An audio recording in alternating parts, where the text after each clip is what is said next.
Crisis decision-making only gets better with training. What do I mean by that? So one of my jobs, I was the deputy commander of the Canadian NORAD region, which is the North American Aerospace Defense Command. The responsibility of NORAD, which you might have heard of, is to defend the skies of Canada and the United States. And as the deputy commander in Canada, my responsibility was to really focus on Canadian airspace. If we were to choose to shoot down a threat aircraft, think like 9/11, the permission to do that comes from the Prime Minister of Canada. So when I got there into Canada, I asked my staff, I said, when was the last time the Prime Minister had trained for this? And unfortunately, they told me never. I said, okay.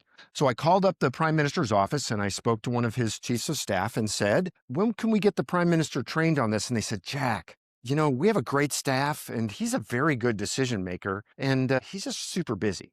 I'm like, okay, let's run a scenario. Let's say in 2 weeks, an aircraft gets hijacked and the hijackers say they're going to fly that aircraft into the Parliament building in Ottawa and kill as many people as they can.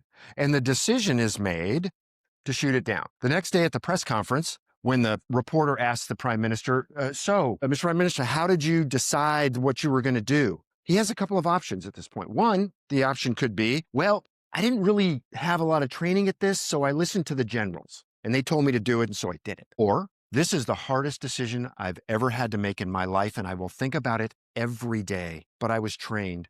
I understood the gravity of the decision that I had to make, but at the time, it was the best decision I could make to save lives on the ground. Which do you think would be a better answer? 2 weeks later, the Prime Minister's at our training facility getting trained. Smart guys and gals, they get it, right? So as they were leaving, though, this was the thing. As they were leaving, the individual that I had been working with, he comes to me and says, hey, Jack, I thought we were just coming here to kind of check a box. And what we realize now is that because we understand the process, we're going to make a better decision. That's it. That training leads to a better decision under pressure.